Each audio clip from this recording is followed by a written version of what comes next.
Good morning from Cafe 812, Boca Raton, Florida. That's what I tell our kids when it's time to get together and have dinner. Come on over to Cafe 812. Well, that's where you are right now. Just think of it as having coffee with Jimmy. I got my coffee right here. You can see like a sideways of Jimmy. I'm sitting this way. The camera's this way. You get to see my whole little outfit here. Everything's working. The internet's signal is good, and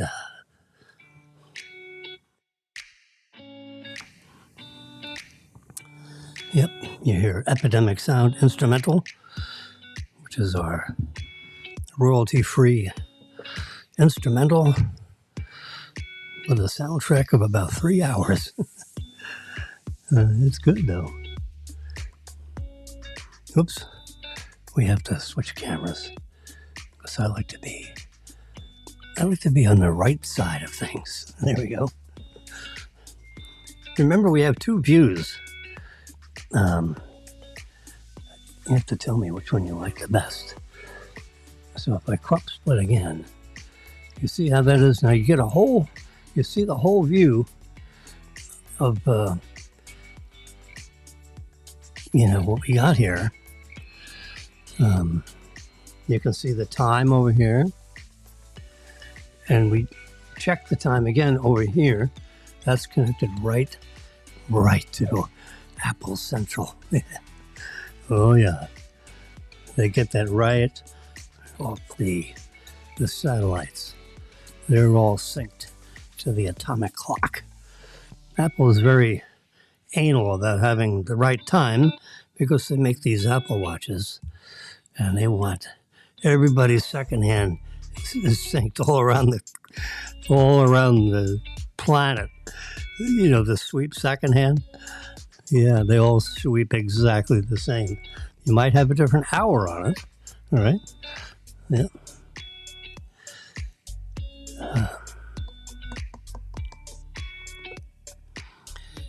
The Trump people just came up with statistics, and since Trump has taken office, only 7 illegals escaped capture. 7. Under the Biden administration, it was like 40,000. Yeah. Or more, 50,000. It's like 10,000 a month. Just let them in. Yep. Take their name and number, let them in. And lots of luck. No vetting. Yeah, don't lock up the people that are convicted of murder, rape, and aggravated assault and burglary, no, hell with that. Just what does he care? He's got security all over the place. Yeah. So the exciting news for me over the weekend is we should see if we can look it up.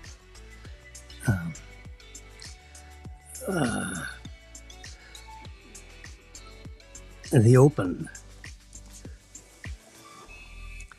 payouts.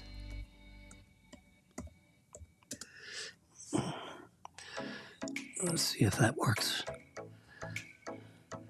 It was like $1 million British Open Purse payouts winners. CBS. Well, let's take a look at that one. This is live television, so don't get to... there we go. Yep. It was like an $18 million purse. So Scotty not only walked off with the trophy of the Open, which he has not won before, so this is his third, I guess third in a year. He has to win the U.S. Open the early part of next year, and then he would have the not the trifecta, not the quinella. When you get all four majors in the same year, there's a name for that in the world of golf, which escapes me at the moment. But Scotty got the sterling silver trophy, a beautiful trophy. But he also walked off with $3.1 million.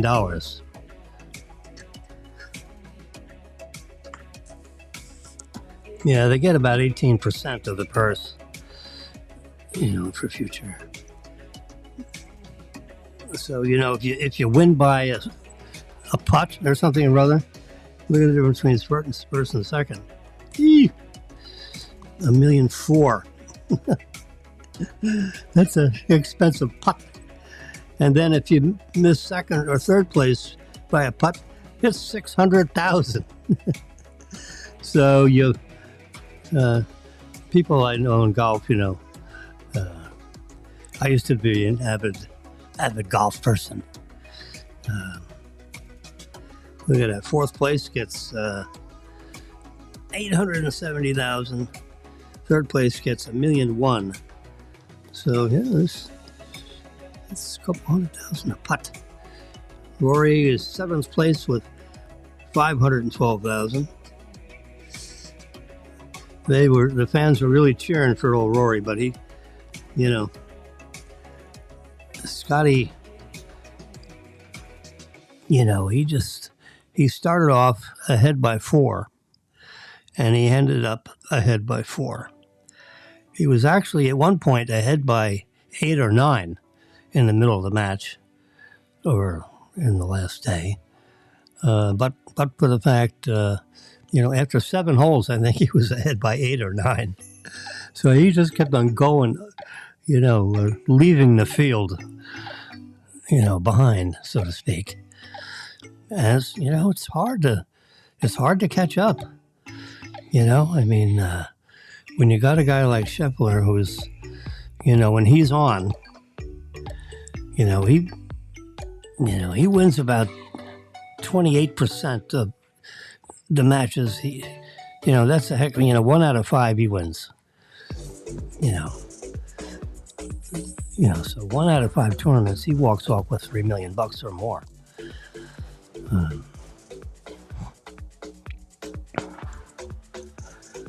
So he's up around 12 million in winnings so far. And some of the biggies he hasn't played yet. But oh gosh,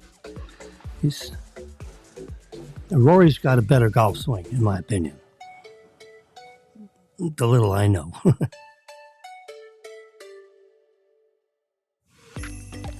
If you look at the technical, if you just look at the smoothness of the swing and the stability of his feet, and he completes the full rotation and all this stuff. He's a good ball striker. I think he's the longest. If you calculate the longest drives, I think Rory and Scotty are, the long drivers. 320, 30, 40 yards, on average, which is unbelievable. He hits a 290, 300 yard, 3-wood. Yeah, I'm a big 3-wood guy. I have to really practice with the driver to get that, because it's a longer club. It's got this, this big mallet on the end of it. Now, if I go to a driving range and have a big full thing of the, the double thing of balls. And, just start hitting them one after the other. Just crack them out there. And try to get your you don't adjust the swing speed. You always go for the full swing. Change the club if you want longer or shorter yards, but don't change your swing. That's the magic.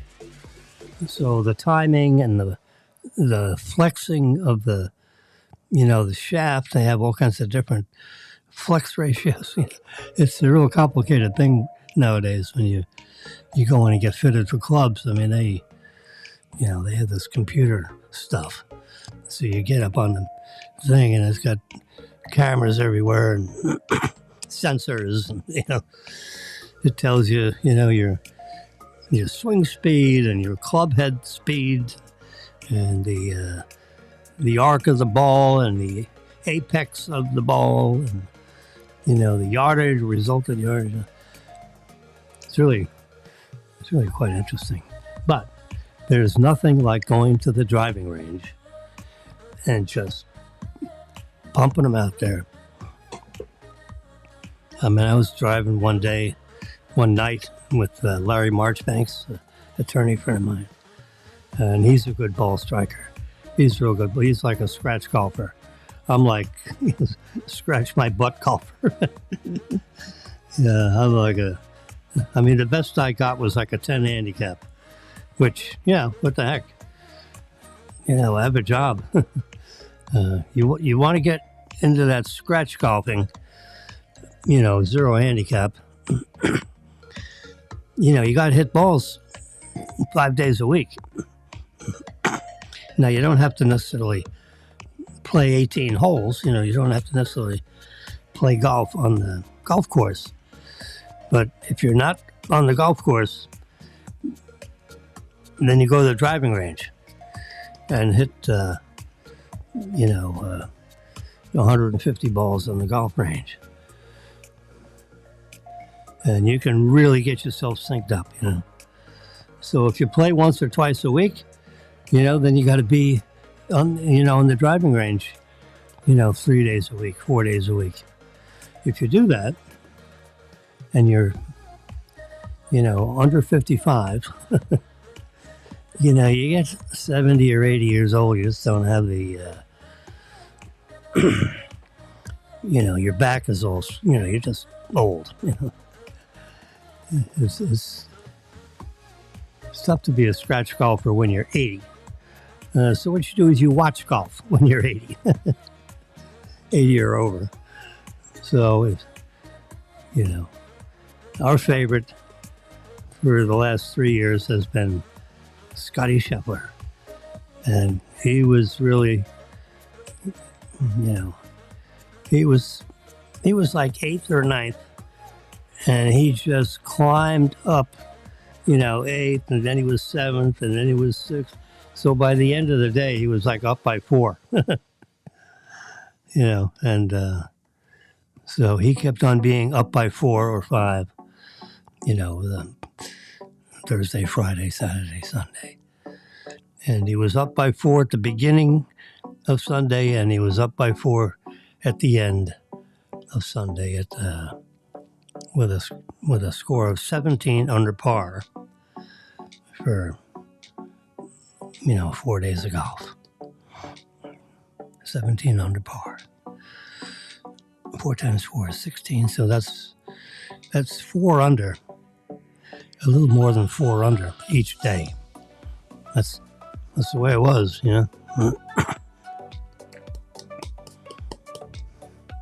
He's just like a machine. He makes it look easy. Oh, there's a nice airplane with the number 1 engine on fire. Oh God. Yeah. Plane makes emergency landing after engine fire. God darn. They don't. Pilot makes, this is another deal. Pilot makes aggressive move to avoid a crash into a military plane that was flying. I don't know, but it was a B-52. Delta pilot avoids midair collision with a B-52 bomber. Oh my God, that's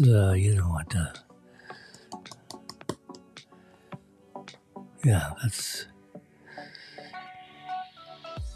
Somehow or other, the B-52 was flying underneath someplace over North Dakota. I'm just looking at headline news here. Other than Scotty Scheffler winning $3.1 million. Not a bad payday, huh? 4 days of hard work. $750,000 a day.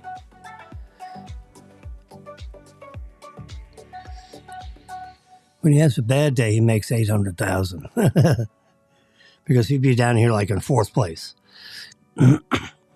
So he's not in first place; he's in fourth place. So that's still $800,000. So you do that every week.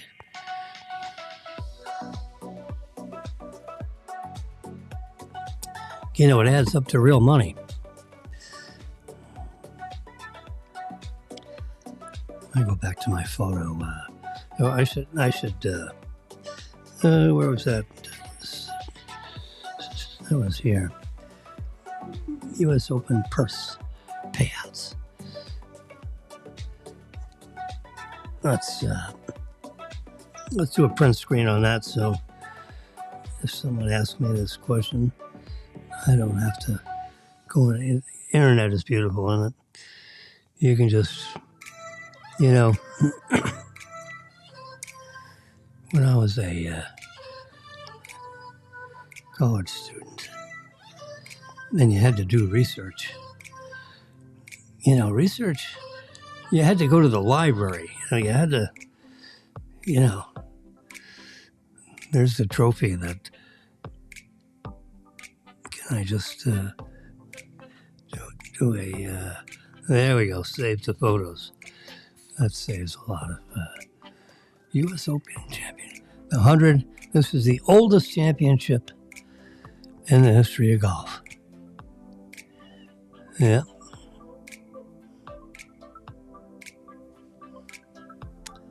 So, do another little print screen of that. That's a pretty little image right there. It's amazing in the headline. Why don't they say he won, he said, here's the payout. So why don't you tell us what he won? Yeah, you got to go down here and read all this stuff. And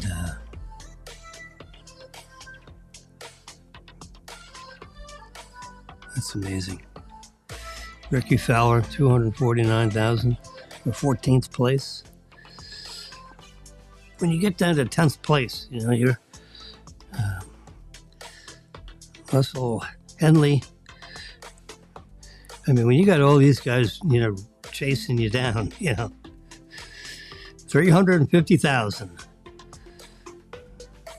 Rory and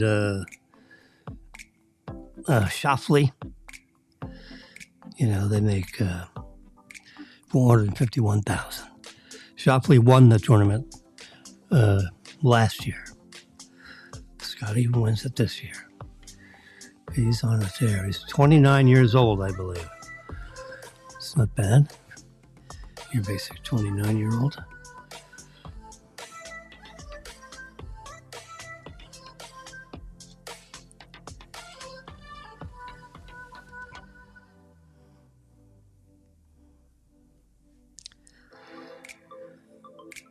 I want to go to the Tesla app. I saw something that said you can, vehicles, Model 3, let's order one. We're not going to really order one. We're just going to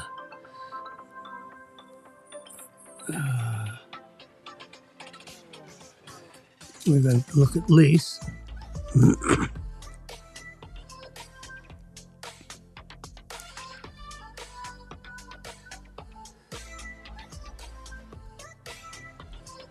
They don't have it on their website yet, but supposedly they had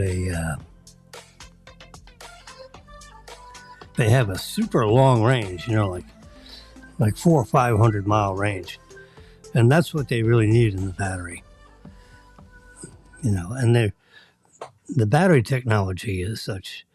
Now look at all the superchargers. See all these little red dots? So if you're worried about where to fill up with an electric car, and all the car manufacturers have agreed to use Tesla's supercharger plug. You on one end you plug it into like a dryer outlet, which is a 230 volt, 30 amp circuit at least. So you plug it in with whatever that dryer outlet socket is, and then the other end that goes into the car, all the car manufacturers have agreed to use the Tesla plug because it was, it was the best plug. I mean, it was the best engineered plug there is.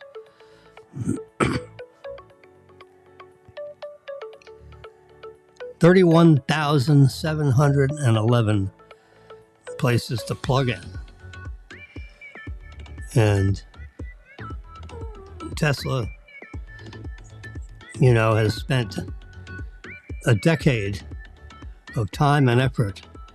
It's not, these supercharger stations, plug into the backbone of the grid, of the power grid. And they have to locate the real estate. They have to make sure they can get the connection. They got a lot of things to consider. It's not easy. Putting together a supercharger station. It's not like opening up a 7-Eleven. We're talking major power, because each one of these, stalls, and you pull the thing off,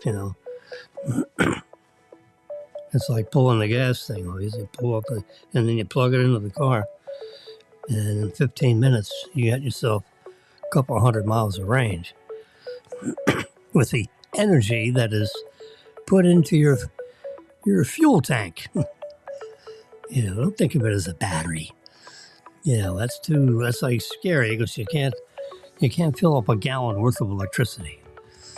No, but so just be a little cautious. Don't let your fuel reserve get down into the 10% range. Stay above the bottom 10%. You dip into it. I made the mistake of letting it get down to 1 or 2 miles of range. There are people, I've read several articles, by the way, that there are people that have gone past 0 and have been able to drive another 15 miles when it gets down to 0. You still got 15 miles more you can run, and then you're down and out. You need someone to, give you some portable electricity, which you can do. There are these big battery things that like are for emergencies, and you use that instead of a generator, so to speak. It costs you, to get the kind of one that you should have, it's like $1,500. I think Blueit is the name of a real good one that I researched. I think it's like BLUIT. Seems like it sounds like Blueit. You just say Blueit into your microphone in the search engine.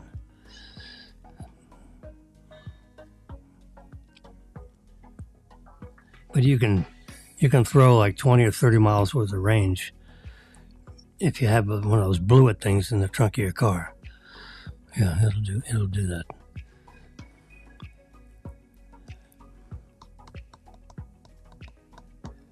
But when you get, anytime you're going from here to there, if you know the address of where you're going, you put it in the navigator.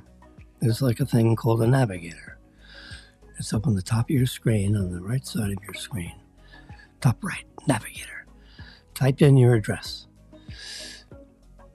And the car will basically take you there, show you, a blue line on a map.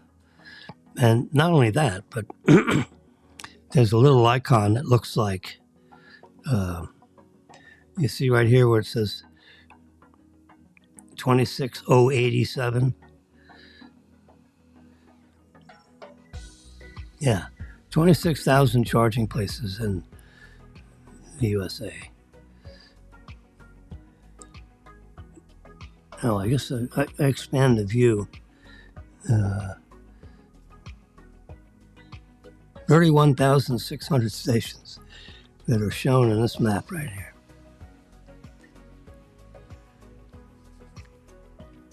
And 10,033 destination chargers.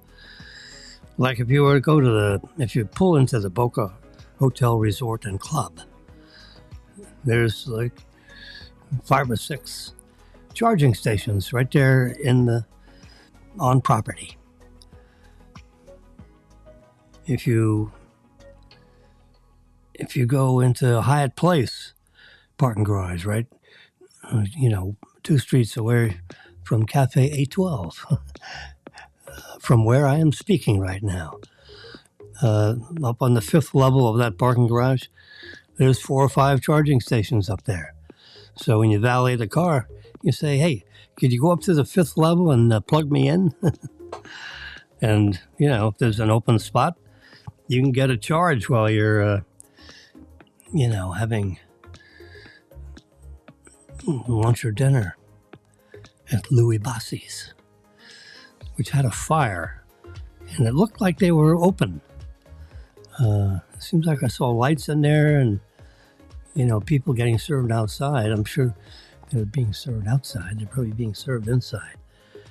Let's do a print screen on this map, since it's the first time I've seen, anyway. Not only the little dits everywhere,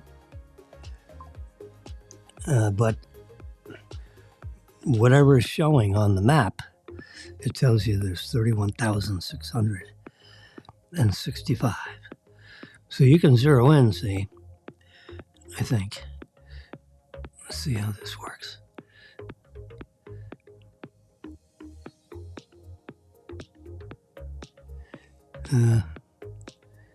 Find your charge. Anyway, so this is the first time the map actually counts the number of spots. It's a lot of spots. Every 20, 30, 40 miles, there's another charging thing. I mean, you don't need to, charge it every 10 seconds. You buy a Model Y, you got 300 miles of range. Somewhere between 290 and 310, depending on how many years you've been driving. The battery generally, drifts down on the total number of range. So you start off at 310, and by the time you're turning it in, you have like 290. They recommend you don't use the top 10%. And they recommend you don't get below the bottom 10%. So when you get a 330 mile range car, the real range, is like 330 less 20%, because they don't want you to use the top bottom 10. So 20% of, 330 is 66. So let's just say 60. So, that means you really have a real range of 270. Because they don't want you to use the top 10 or the bottom 10. Which, the bottom 10 makes sense. because, every time you go home, you don't pull up in the driveway with 2% gasoline. Yeah, you don't do that either. When you get into the reserve, and in every Honda and Toyota that we've driven over the last 10 or 15 years, before the Tesla, 6 years ago, we got our first Tesla. It was, I felt like it was a courageous move, actually. Save the photos. There we go. Because it's just different. And different is scary. So it was, but you get used to it, and you get used to the fact that, you don't need a gas station on every corner. They have them on every corner. There's too many gas stations out there, But when you got 31,000, hoses that you plug into your car, and they usually have the supercharger stations somewhere near, right next to, like a Wawa, which is like a 7-Eleven with a nice deli included. So they put their supercharging stations near where you can get a cup of coffee or get a sandwich or something. So you get out of your car, you take your phone with you, plug the car in the supercharger. So it's automatically putting energy in your fuel tank. So you call it a fuel tank instead of a battery. So if you use the right vocabulary words, it becomes not as scary. So you're putting fuel.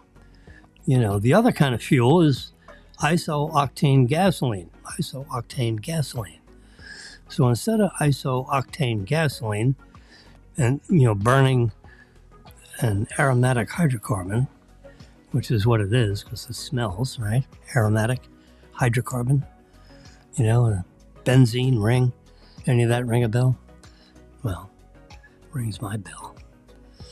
I was a biochemist, and a pre-med student. So I had science up the gazoo. I graduated with a combined degree, or a Bachelor of Arts and a Bachelor of Science. 142 semester hours.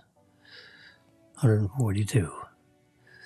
And barely passed 2 years worth of German.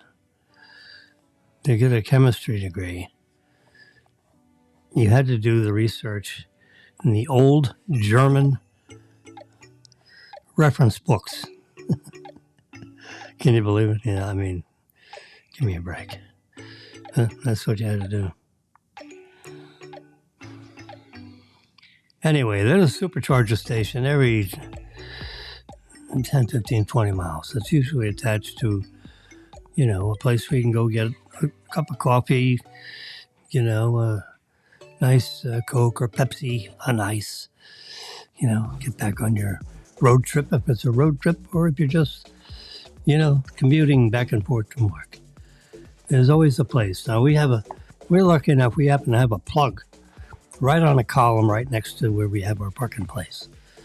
So whenever we feel like it, we just plug the car in. When we park the car, it's almost parking in your own private garage.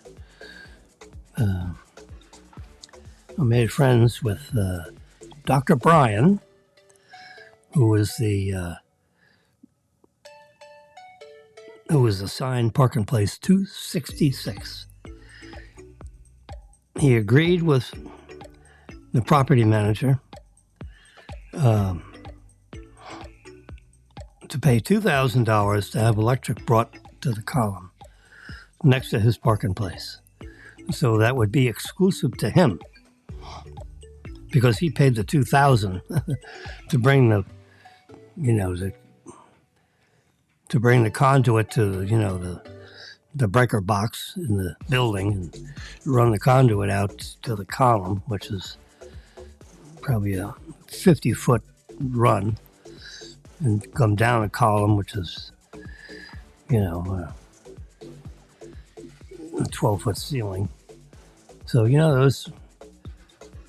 was the electrician had to jump around, you know, a lot of ladder work to get the conduit and screw it up and into the ceiling and, you know, pull, you know, probably 3 number 10 wires through the conduit, you know, with a snake. And I mean, yeah, that's what electricians do. And connect it up, and then the final thing is to connect it up inside the breaker panel. I guess they, you know, put a 35 or 36 amp breaker switch in the panel. So it's right in the main bus of the building. So I don't tell anybody, but they're not actually charging me. Let's see, how do we get this? Oops, no, we want to go upski. Yeah, oops. Not that much. Let's see, let's go positive. Woo. Yeah, so you can zoom in on. So if you're in the range of what you see right there, you can see all the little lightning bolts. So that's what you see is crap.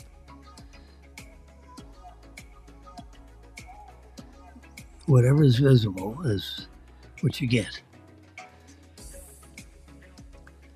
So in that South Florida area, there are 1,878 places to plug in. Right, even on your way to Key West. So I guess the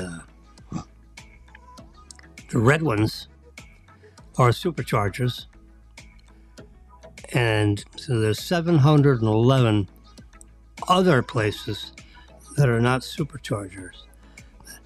You know, other kind of charging places. Interesting. That's a good map. That's a nice. They finally. I didn't like. They never told you how many there were in North. You know, in North America, much less. You know, zoom in on a map and everything you see on the map is a supercharger station. Very nice. We can zoom out, and of course, then you have more. I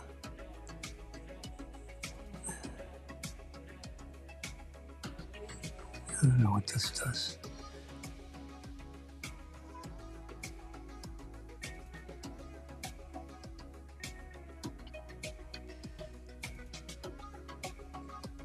Zoom out. There you go. So if you're driving in that kind of territory, whoops, anywhere, you know, Texas, Mexico,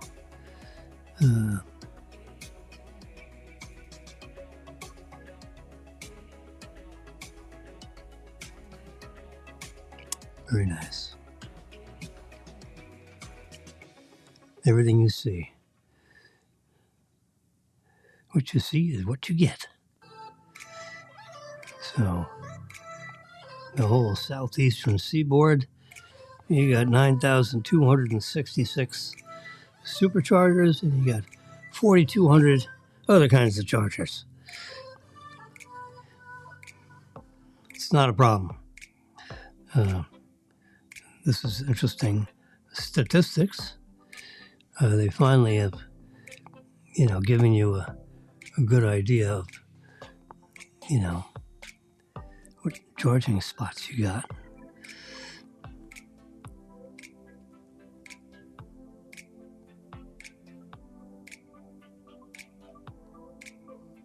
No, I guess that's just to. There you go. Whoops. There you go. So you're going over to,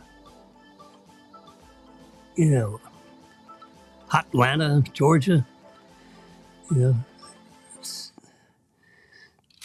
Savannah, Montgomery, Alabama, Jackson, Mississippi, all that kind of range. 3,455 supercharger stations. Very good. That's a lot. But you can see they're all, they're all up and down, I-95, I-10, Now I zoomed out. I'm going to add this to my, what do you call it? Picture album. We can zoom out, which would be negative, right? So there. This takes you up to Tennessee, Georgia, a few places in Mexico, all over Texas, Albuquerque, 9,266.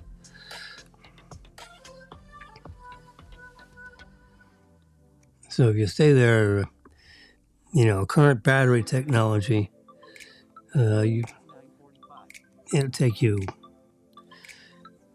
25 minutes, because you're not going to run in there on zero. You're probably going to have 25, 30, 20% in your fuel tank. That's called a fuel tank. So you pull in, now if you're on a road trip, you can fill up to 99%, if you need to. So that might take you 30 minutes. So big deal. Go over, get a cup of coffee, get a sandwich, sit down and relax a minute. Your phone you have with you, you can see right on your phone what the progress is. It fills up fast. It puts in energy at the rate of about 1,000 range miles per hour. And of course, we don't have any 1,000-mile batteries. The biggest battery there is like 400-mile range battery, I believe. In the Model S and X. Well, Tesla just announced they're coming up with a, let's see how this looks in my,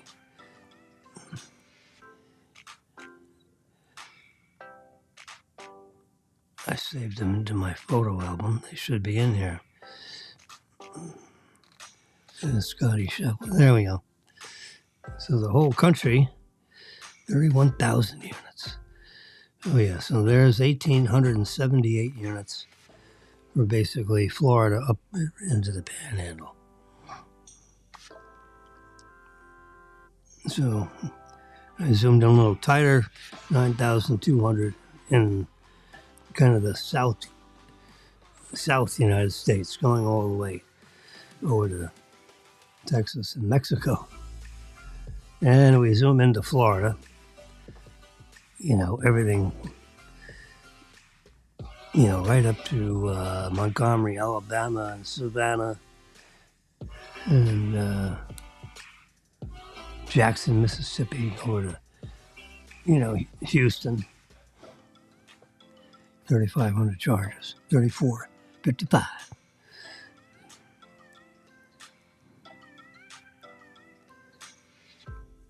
So whatever is visible on that map, and they give you the charger count. And there's a lot of other chargers. There's another 7-Eleven in South Florida. Anyway, we've not had a problem. So when you're on a road trip, if you live in a house, single-family detached house, attached or unattached, pay an electrician $600 to bring a 50 amp circuit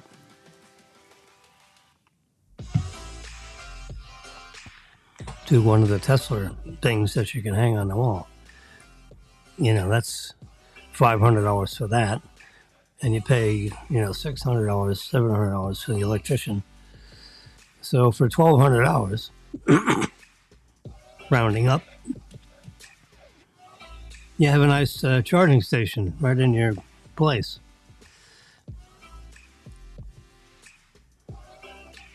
So every night or every other night, you're going to get lazy after you drive the car for a month or so.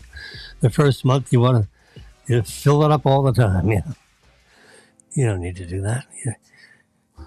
But the nice thing is you can plug it in, and in 3 hours or so, it's fully charged. So when you plug it in, by the time you start using your car at 7 or 8 in the morning, you're driving off with a full tank of fuel. All those electrons. It's really quite... The car is the most amazing car you'll ever have driven. I can guarantee you that. Because I've driven all of them. I haven't got into the Bentleys and Rolls Royces. And I've seen some of the new Bentleys. There's a nice new Bentley convertible that's, looks like a four-seater. Looks like a two-seat sports car. It's beautiful, I must say. But I like the Tesla. I like the whole engineering of the car is magnificent. If you're ever taking it, you should take a tour. You can do it on YouTube. Look for a tour of the Austin, Texas, Tesla factory. It is the most amazing thing you've ever seen.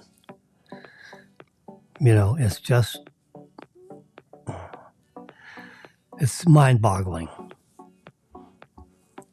The robotics that they have in there assembling these cars.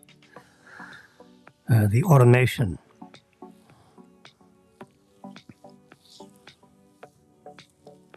So I don't know how many humans you need, per se.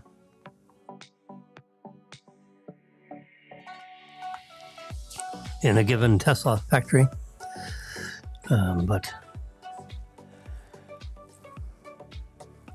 So you have to have human beings managing the robotics, which is so you have a bunch of project managers managing the robotics, the computer robotics. And, as cars come off the assembly line, if they see, things that are a little not lining up properly, they can make adjustments, on the computers to change things a little bit so that the seams are tighter. They say they can manufacture right down to about 1 millimeter in alignment. 1 millimeter. There are 25 millimeters. There are 25.4 millimeters in an inch. That's the mathematics. Is 25.4 millimeters per inch. Yep. So if you got 10 inches, that's 254 millimeters. Moving that decimal place over. Yep. 254 millimeters in 10 inches. You divide by 10, you end up with 25.4 millimeters per inch. Yeah.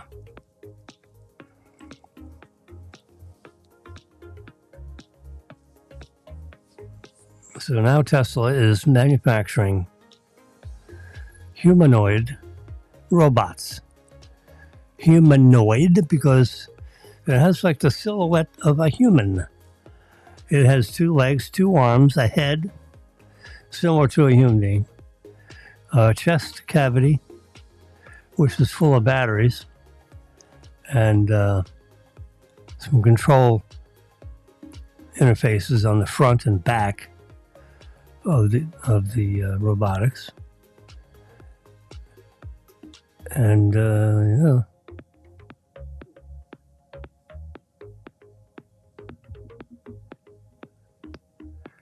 Anyway, Tesla is aggravating Maryland for some reason or other.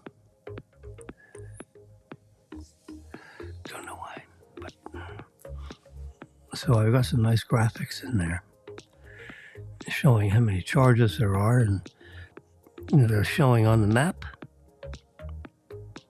Very nice indeed.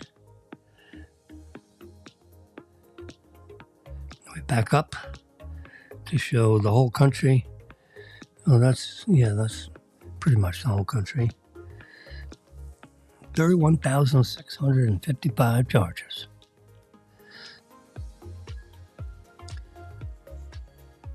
There you go. So let's go out. We're going to go negative on that. Negative on that. This is as far as it goes.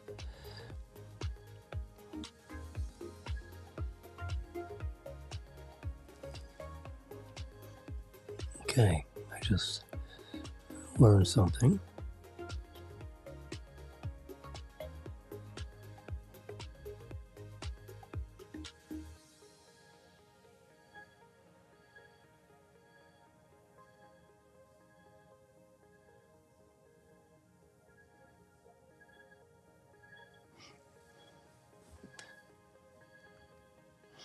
Okay.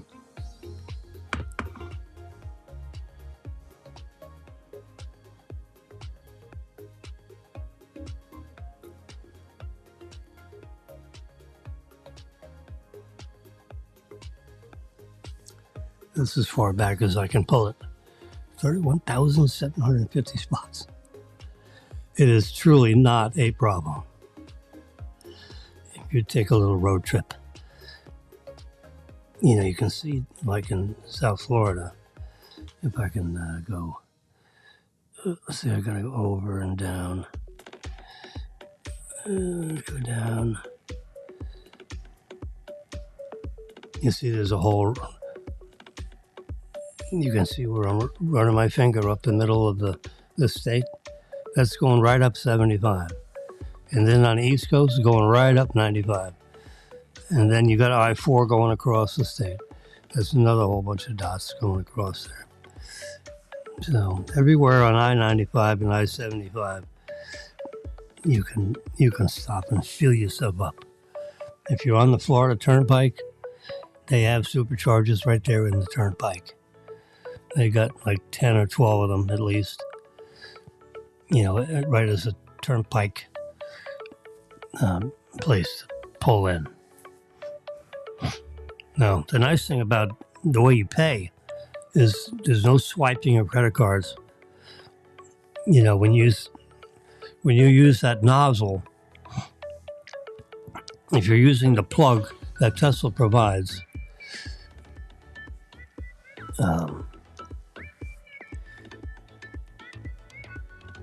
because the car manufacturers have all adopted the Tesla plug.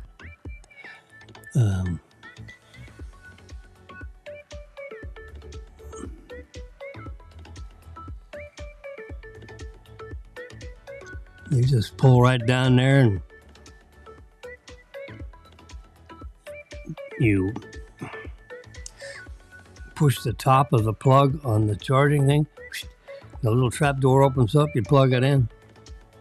And then when it's done, and you say done on the screen inside your car, or you can say done on your app, because it shows the progress in your app, and then you can say stop charging. Now you got to go fetch your car, because after 2 or 3 minute default period, they're going to charge you $1 a minute at least, because you're tying up the parking place where the power is. So they warn you when you're done, you need to skedaddle. That's what the B-2 bombers were telling each other. It's time to skedaddle. The translators would have no idea what that means. It is time to skedaddle. That means to haul ass. Yeah. So when they got out of the air of South Florida,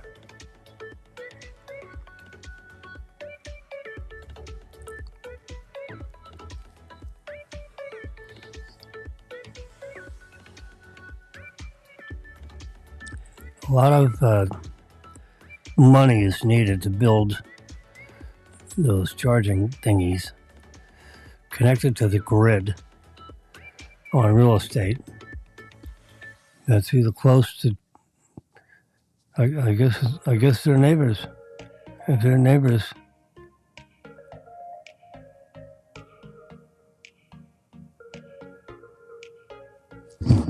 ouch.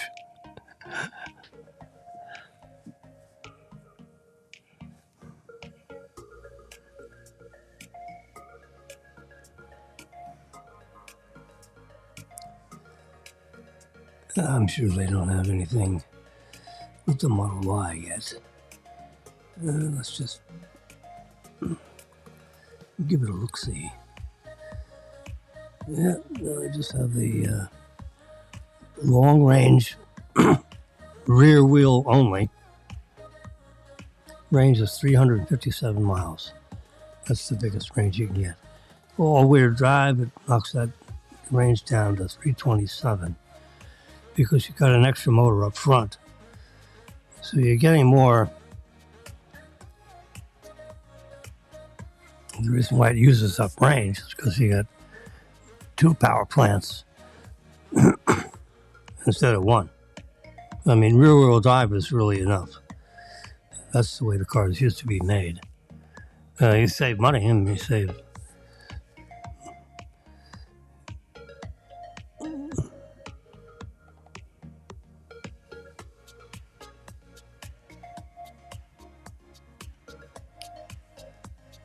You can get them 100% financed. You know, when you see the details.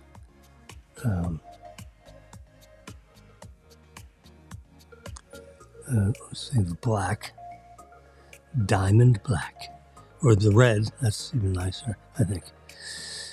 The ultra red with the 19-inch wheels. I don't want flat tires. You end up with flat tires. And I want a white interior. Where do we get that pic? Right there. You know, that's not too complicated. You push that down right there.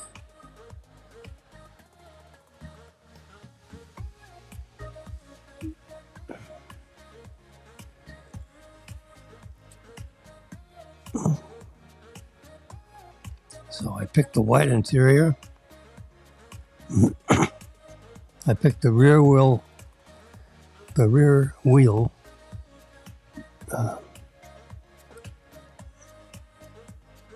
with lease financing. You can do cash. Oops.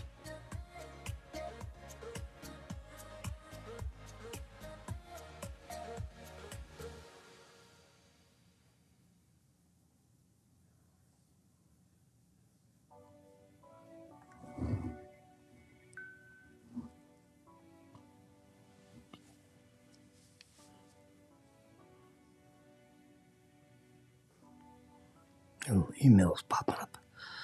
It does a little ringy dingy on my watch.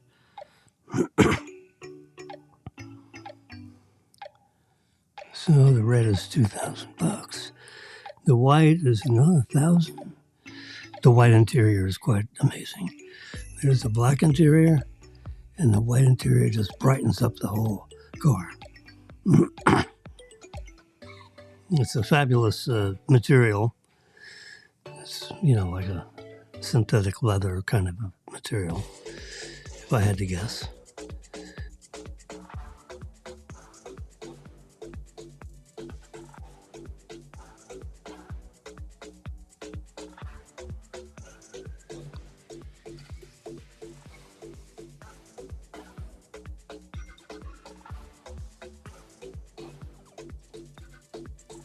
We're not really ordering a car. We're just pretending.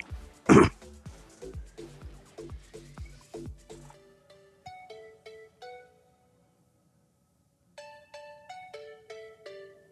see here, this is that's the charger I was talking about. So you have an electrician, put 230 volt service with 50 amps. And that's what powers that guy right there. And it will put 44 miles of range in every hour. So, you're going to plug it in overnight. So you plug it in at 10, it's going to be done at 1 or 2. It's going to be...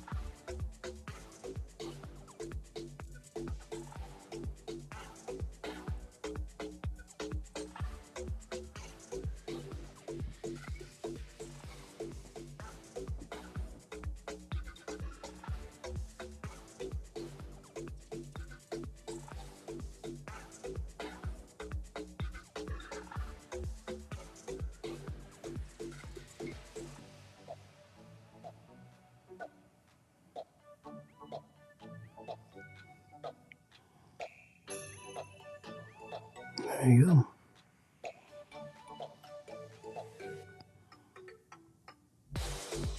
Show details. There you go. $44,990. Ultra Paint 2000. White interior 1,000. We call it black and white. It's mostly white. 30-day premium connectivity trial. It's $10 a month after the first month. Maybe they give you, this is 30 days, yeah. So, a month after you have the car, you've signed up for connectivity. So it'll bill you once a month.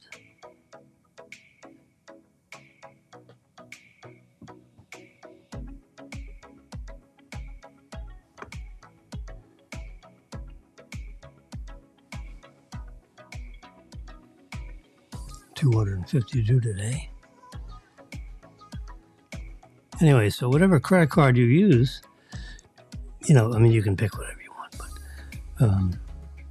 when you plug into a supercharger, it looks that up and uses that. So the same account that you're telling the Tesla people you're going to use for your lease payment or your car payment, whatever. Then it's going to go ahead and set up a similar kind of relationship with your bank.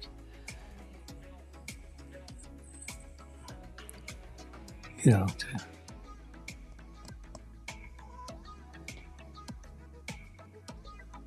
trying to think of why I don't think you need to pay.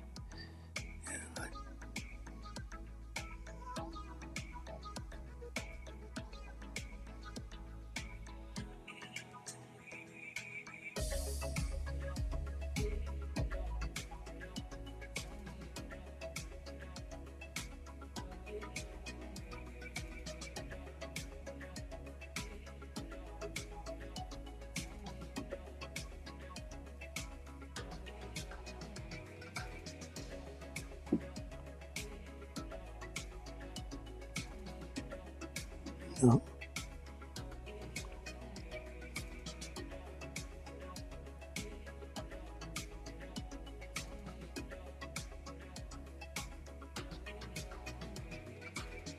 This is how you get your car. You just go, you go online and order your car.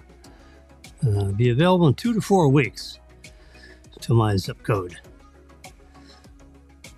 With the computers that they have in the car now, with hardware version 4 and the software,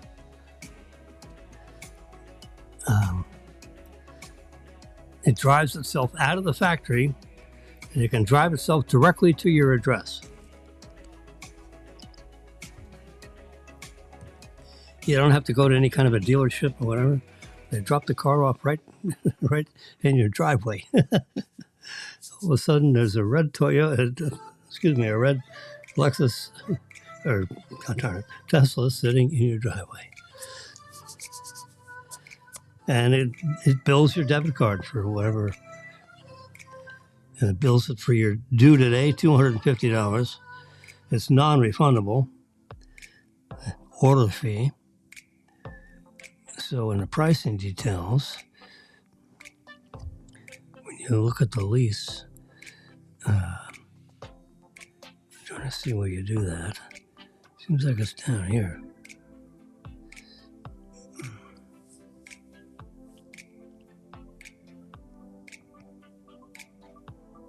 Did we choose lease? Maybe we did. Oh, that's cash. There you go. Here's lease. Cash is cash. Lease is how much a month?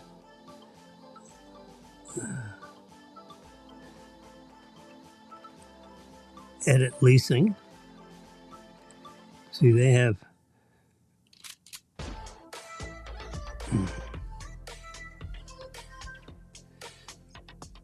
Let's see.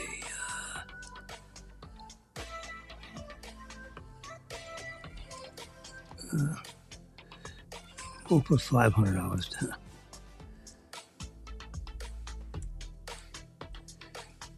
And then it calculates.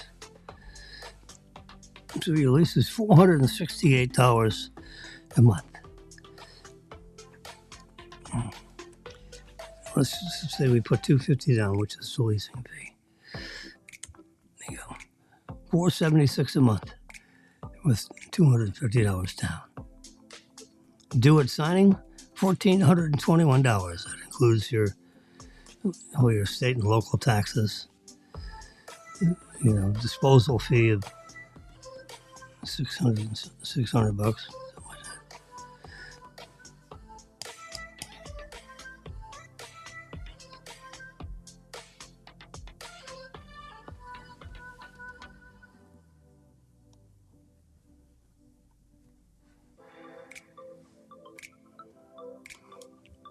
That's how you get your car, right there online. Okay. Which you can see right there, yeah.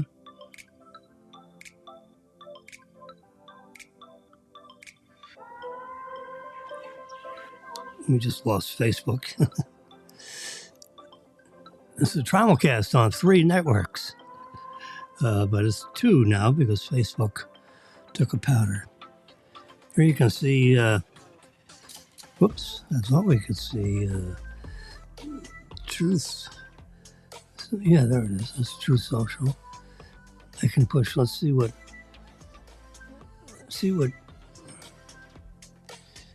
Tesla has, or Truth Social has to say. Ultra fast streaming.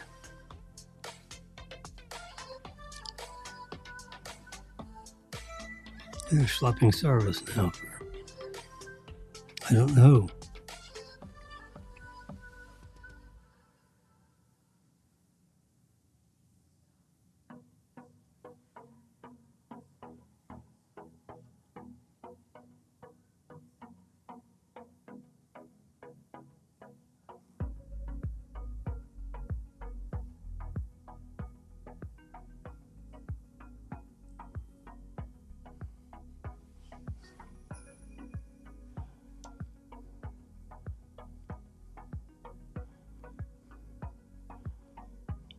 This is Trump's link on Truth Social.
Let's see what Charlie Kirk has to say.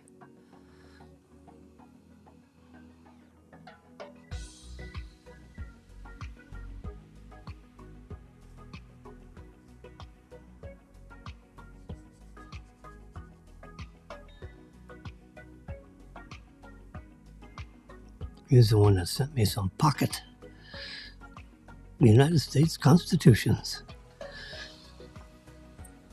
I'll use that. For you that haven't seen it, this is it right here. The entire United States Constitution is in this little tiny booklet. And it's not Bible print. You know, it's nice size print. I don't know if you can see it on that, but out of focus. But there you go. There's a amendment 3, 4.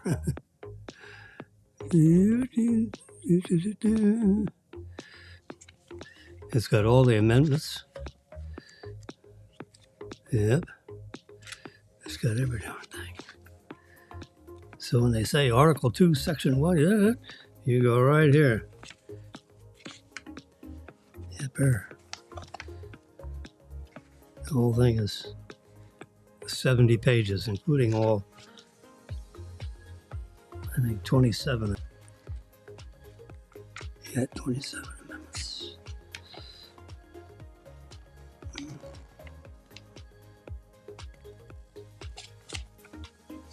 There you go, there's the last one.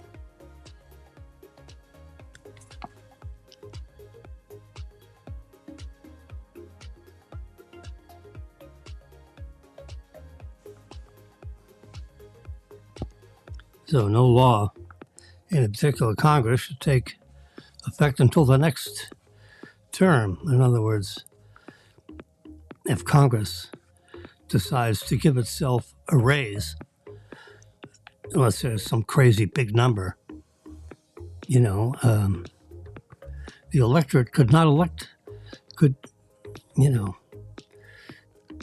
pick different people at the next Congress instead of picking that Congress member, since he voted an insanely high salary for himself. So that's what the 27th Amendment protects you from.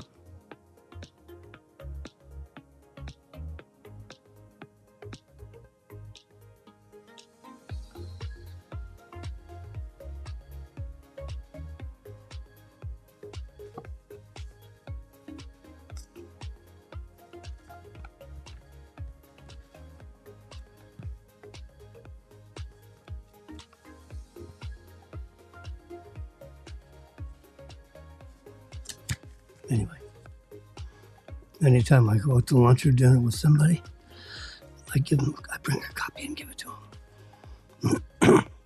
I got a whole package of them back there behind me. Yeah, from Amazon. You can buy 24 of them for $21.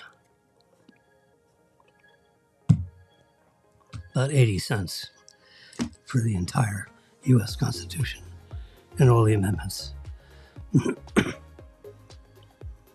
Truth Social. There you go. Right there in living color. We can look at the weather in South Florida. Let's see if we've got any disturbances out here in the Atlantic that we may get worried about.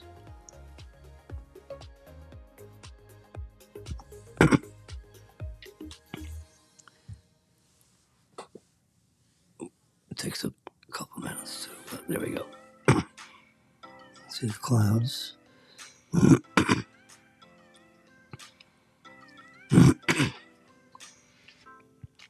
We look for that telltale rotation, that scary counterclockwise rotation. Seems like they're worried about something up here that started to rotate.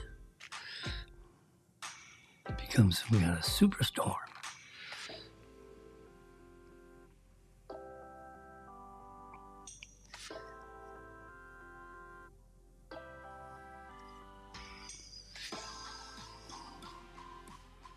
probably worried about this right here. See if that starts to rotate. The weather's a funny thing about the weather. You know, you can't control it. They learned how to seed clouds to kind of stimulate some rain, but there's a lot of lightning in that little guy right there. Yeah. They're watching it.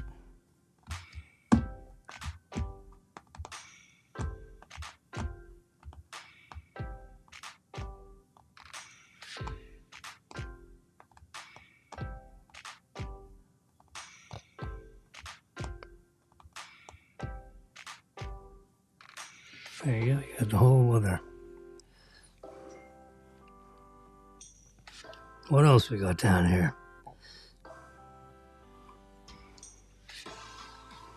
We got Waze. Where do you want to go? It shows where you are. There's home.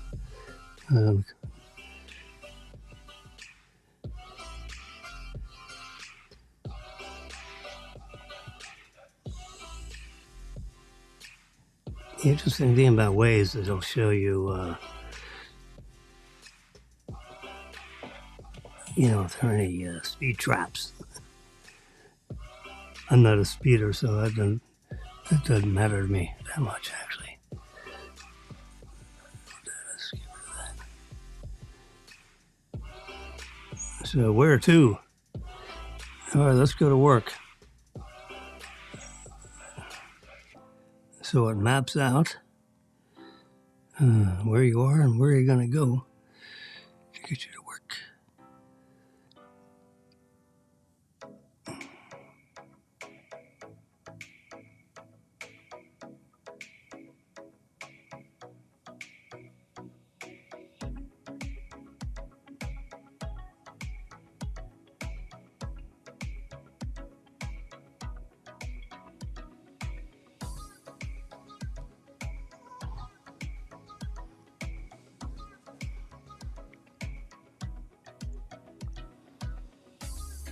We didn't use Waze, we just used the Tesla map. It was very well done. This is 9 to 5. We're getting July 21st. We're getting into like 6 weeks before the new iPhone comes out. So there's some news. iOS 27 to focus on new features for upcoming phone that folds.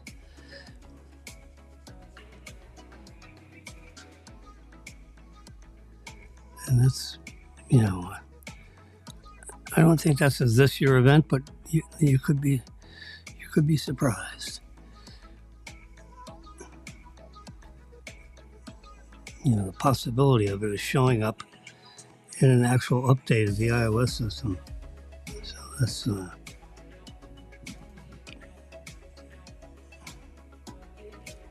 sounds that legally they could be ready to fly like an eagle.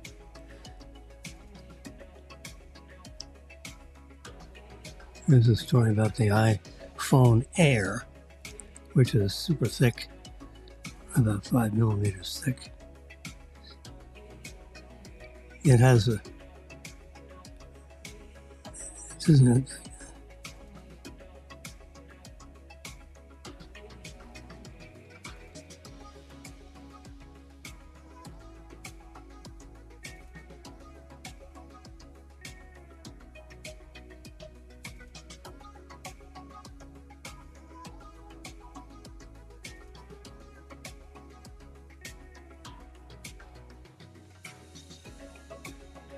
I'm speed reading this article, see if there's anything superfragilastic expialinosis. Battery case should be battery. Yeah, so it's a real thin phone, but it's for people that just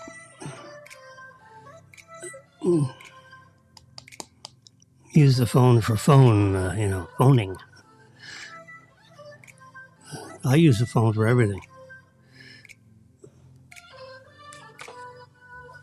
I think I left it in the kitchen.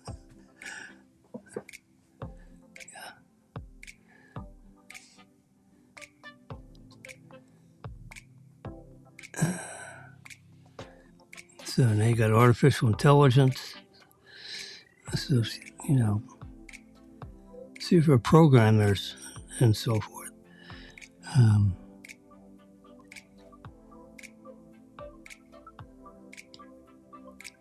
There's a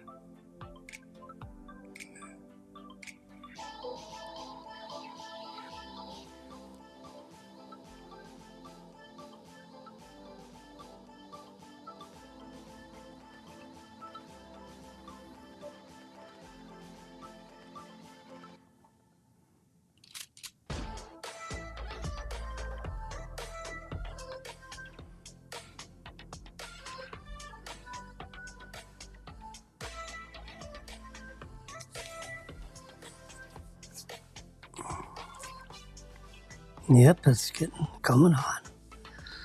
Yep, bowling bones.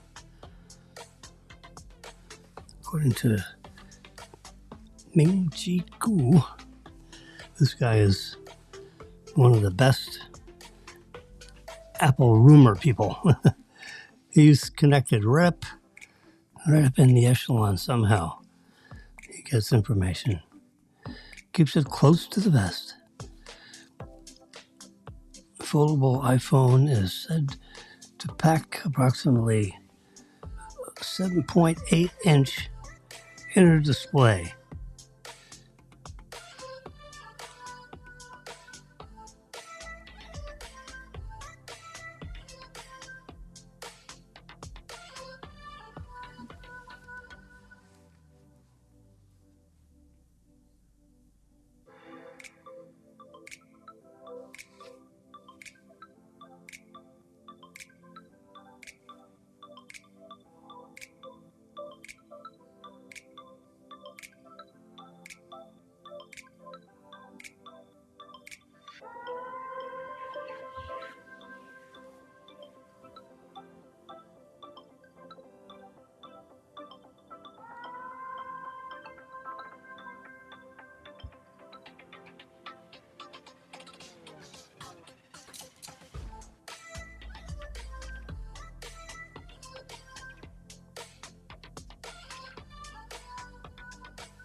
It'll cost at least $2,000. Let's touch that button, see where they're coming up with that. Apple's first foldable phone, maybe. A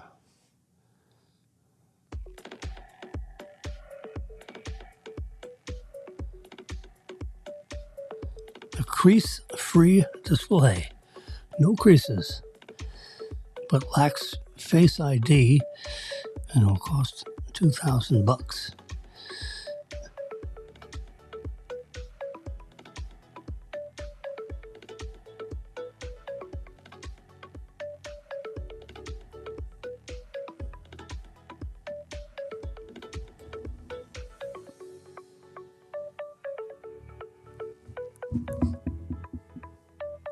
Interesting.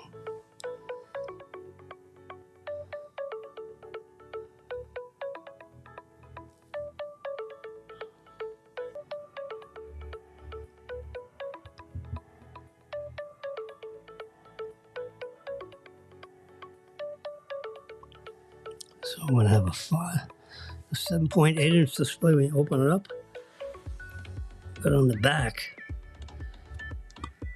there's a 5.5-inch display. On the outer display. So it's like an iPad mini when opened up.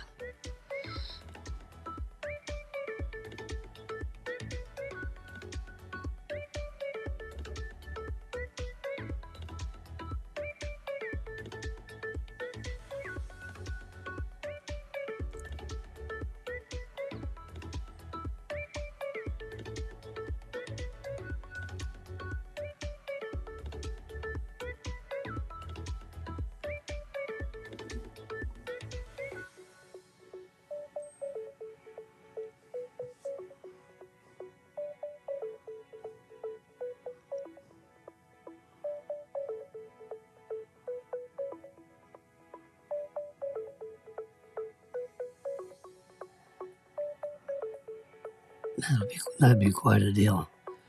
So you have a phone, you open it up, and you got like a little iPad right there for those that want to search the web while they're out in the local restaurant or something. I think I would opt for the foldable phone. I think I would.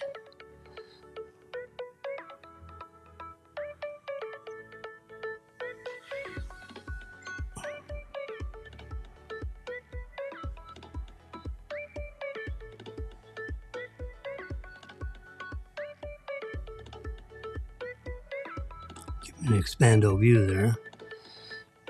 You got your icons down below, your home screen. Yep. See, my home screen looks like this. Pretty crowded. Let's do a speed test. See how our signal is going. Remember, you're having coffee with Jimmy here. You can speak up. You don't have to just listen to me.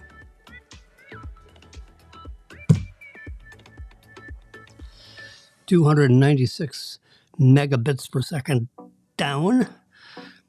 See, the upload speed is 31, 32, 35. That should be twice that. We're a little slow on the upload speed. Yep. We're going to test again. We'll give it one more shot. The ping test isn't bad at 25 milliseconds. It should be faster than that, but that'll do. The ping is sends out one ping only. Yeah. So the round trip is 29 milliseconds, something like that. 25 milliseconds. So, here the upload speed is 41. That's better. One more.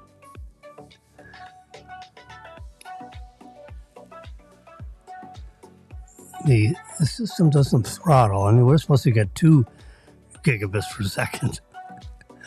We're, at 40, we're, pretty lame.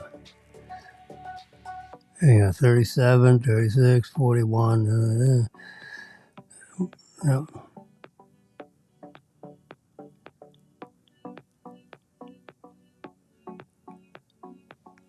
.8 megabits per second up. See, as a content creator, which we are, we're interested in the upload speed because we're sending our signal out on the internet. Just a little update on our Netflix. I want to show you something. See this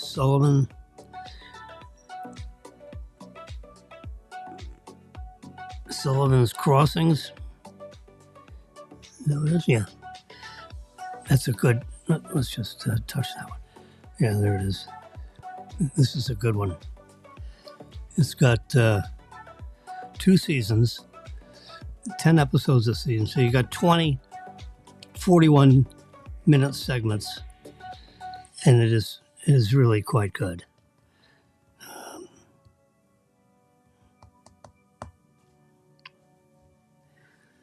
It has to do with this young lady that goes from Boston out to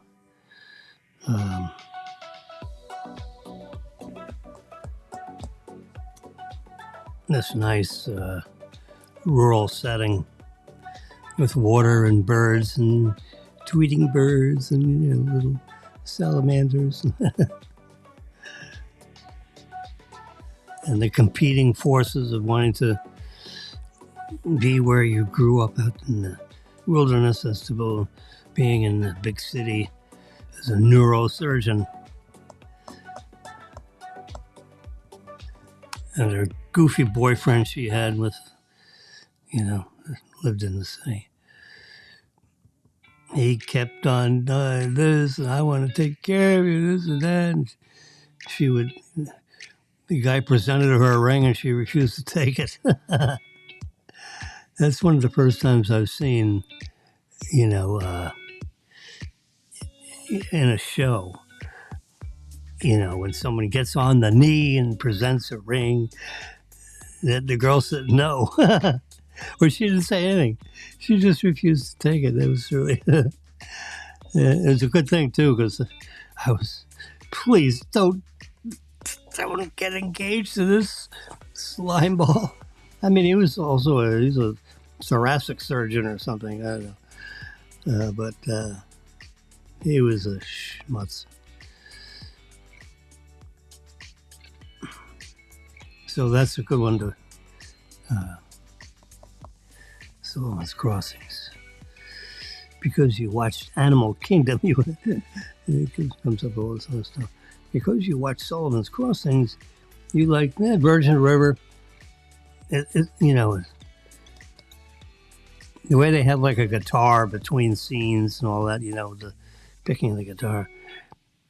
I'll bet the producers are similar between those two shows. Now, Virgin River has like a whole bunch of seasons. 6 seasons. I don't think we've seen the 6th season. I like the show.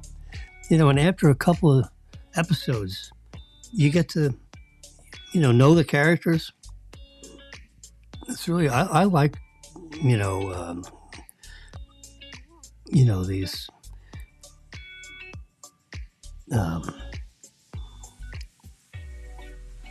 TV programs that have episodes, because between episodes you can go to the restroom, and relieve yourself and just put the little remote on pause while you go take care of what you got to take care of.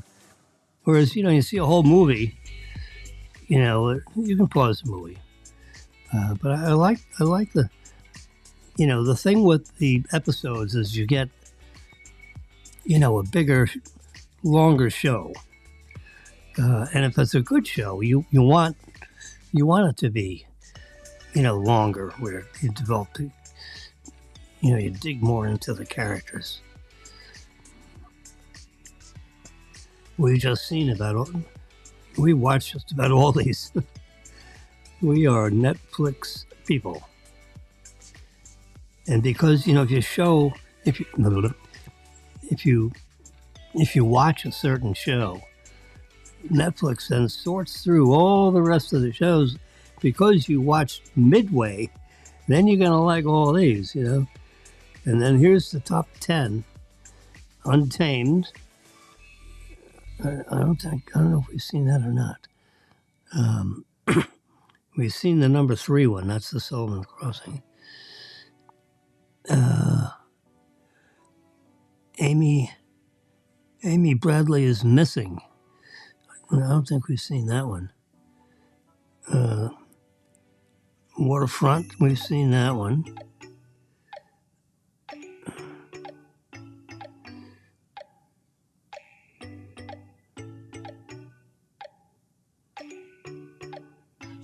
We have not watched these animation things. Yeah, so it's interesting. You go to the top 10 and see if you want to see one of those. It gives you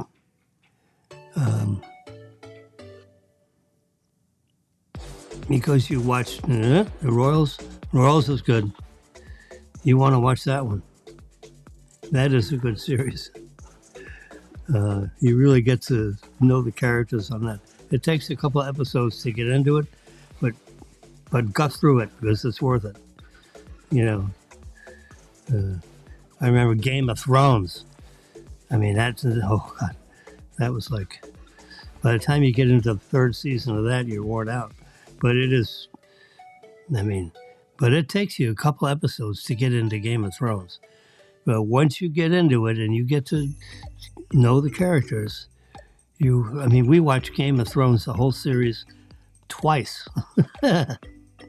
We went right to the beginning and watched it again, and it's amazing what you missed first time through when you see it the second time through. 7 or 8 seasons, 100 episodes. Yeah, we did. We watched Game of Thrones a second time all the way through. Every episode. and it was quite stunning what you miss. But once you know a lot about the characters and you understand the old English, the way they speak, in the episodes, when you watch this the second time, you learn a lot more. Because you don't have to worry about, getting yourself set up with all the characters. That's already done for you. You've already done that. Yeah. So if you like Game of Thrones and you've seen it all, you can watch it on one of these Netflix probably, and you'll be amazed at what you missed the first time through. What else we got going here? I didn't show you whatever the hell they call this trophy.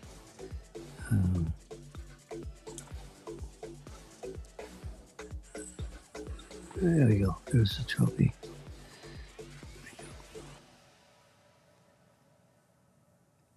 With all the names engraved on it. It's the 153rd year you win that trophy. That's a big, nice fluty thing that you put wine in. You wouldn't, there's a thing you put in the trophy case and put a lock on it. Yeah, that's the silver alone, and that's got to be worth thousands of dollars. But they only give out one of those every year. It's probably costing $15,000-$20,000 for that thing. Have it all sterling silver. I don't remember anyone telling me that it's sterling silver. But it's an $18 million purse. And we know that Scotty won $3,100,000. Now, your typical caddy gets like 15%. So, it was a $500,000 day for the caddy. So when you see the $3,000,001, you got to take $500,000 out for the caddy. You got to take $200,000 out for, the hotel rooms and, what it costs you to fly the private jet and the chauffeur fees. And when you add all that up and the taxes you got to put in reserve for your federal taxes, it makes about half that, So you got to carve off, so he'll still make a net after expenses and paying the caddy fee and all that kind of stuff. It still makes $1.5 million net for him. Caddy gets $450,000, and Scotty gets $1.5 million. And the rest is taxes and expenses.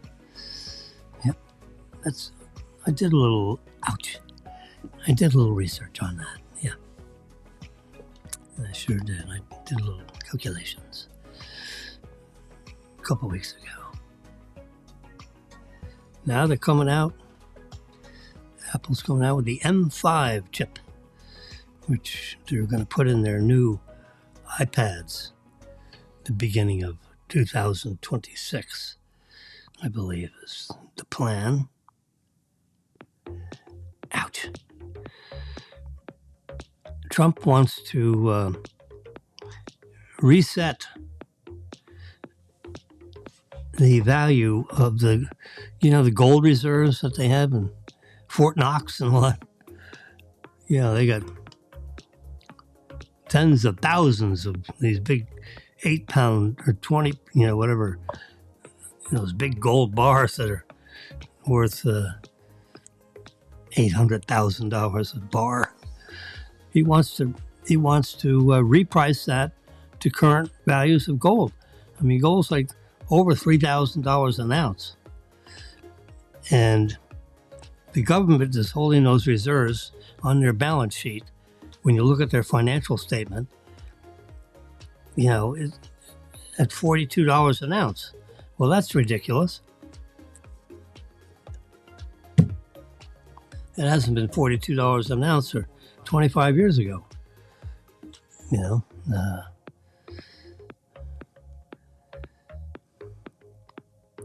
so he, I guess, wants to reprice it. That's what this is all about.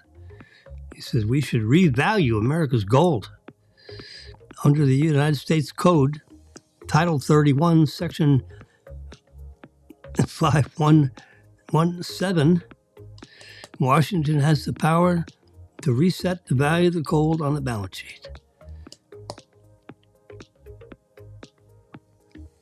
And it would do something. I don't know what the hell it would do. It would make the U.S. It would make the United States. It would increase the value of the dollar. That's for sure, because people would have more good faith and credit for the dollar if we showed the reserves, X number of trillions more, just by reasonably repricing it, to at least $3,000 an ounce.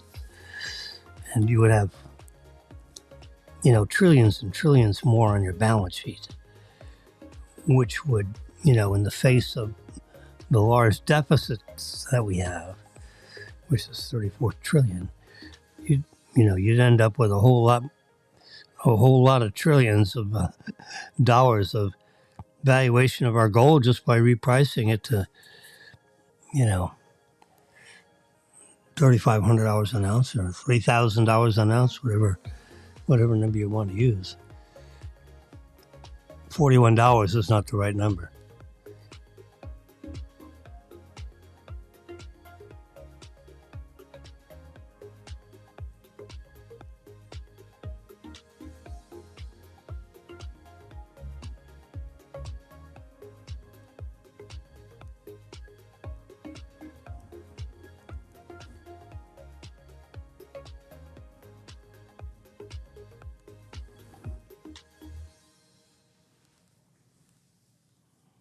Apple Watch Ultra.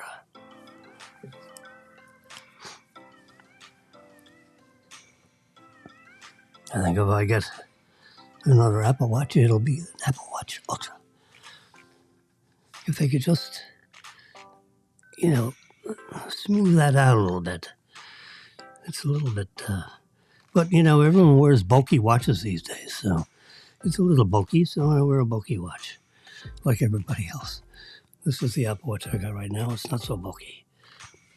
Oops. There we go. Nice watch face. It shows the number of miles of range I have in the Tesla right there, 117 miles of range. See, there's the Tesla car. Yeah, it's amazing. You can set up, there's a button here that says set up the watch as the key. And the watches would actually run the car. If you forgot your phone, it would unlock the car and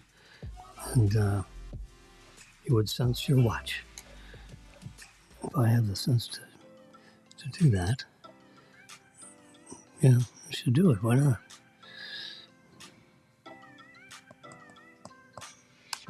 Plane makes an emergency landing after a passenger tries to open up the door. Who the hell would try to open up the door when you're in flight? I mean, so they immediately put the plane down on the runway and put the handcuffs on that turkey. Get off that door. Crazy. What do you want to jump? Not on my watch. At 6:15 this morning. You see that on the clock. Exactly 6:15 this morning. That's when I set these labels up on what day it is. It's July 21, in case you didn't know. Yep. And we're going to hang it up. We've been on here now for 46 minutes. It's 10:49. I've had a nice cup of coffee here. Time to me to have an early lunch, late breakfast. And take in some, I'm going to go to YouTube and watch some YouTube videos on what's going on with SpaceX and all that. I'm so happy for Scotty Scheffler. I was really, that U.S. Open, that's not the U.S. Open, the British Open, they call it the Open. It's, and they don't play it at the same golf course every year. Next year will be at a slightly different course. So then Scotty be going back to as the former champion. See if he can win it for the second time. There's certain golfers that have won it, But it's amazing how these golfers, they get like in a groove, and they just play so consistently. The Freedom Open will be held between Thursday and Sunday at TPC Twin Cities. Oops. Someone is talking to me. One of my computers is talking to me. Okay, thank you. Turn it off. The magic word is computer. If I use the word computer or Alexa. Alexa, what time is it? The time is 10:51 a.m. I forget what you call it with the Apple products. Siri, what time is it? It's 10:51 a.m. Well, the screen's light up. Thank you. Thank you and goodbye. Siri, stop. There we go. The lights go up. The whole light barrier goes up all the way around the screen. That's a little something new. These things get so... I'm glad to be on this planet at this time, at this age, with the technology we have. I'm glad to be chatting with you all in perpetuity. These sessions get recorded, and I don't know how long they last out there in Never Never Land. But, what the heck?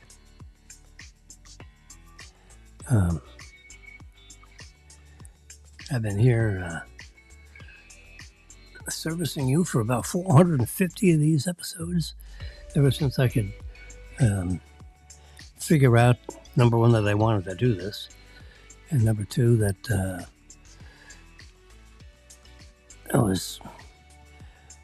I knew I could put the equipment package together, because I'm a technology guy. It's good. It gives you something that gives you purpose. You need to have purpose. So since your body is, a little incapable compared to what it used to be, so, what the heck?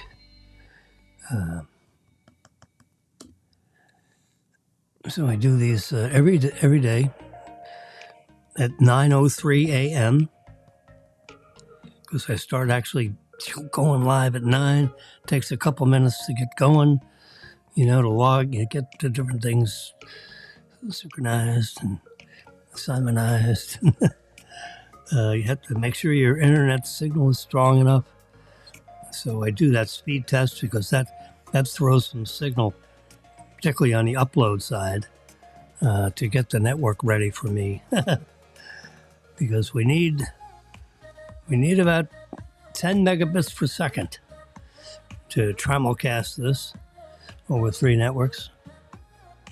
It says 7.9, but let's just round up 10 megabits a second.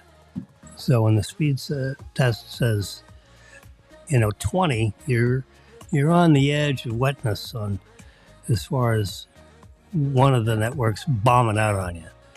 I think we lost some Facebook viewers, but we're solid as a rock with YouTube. We rarely lose YouTube. Thank you very much. And we will see you tomorrow at 9:03 a.m. So take care of yourself. Have a nice lunch.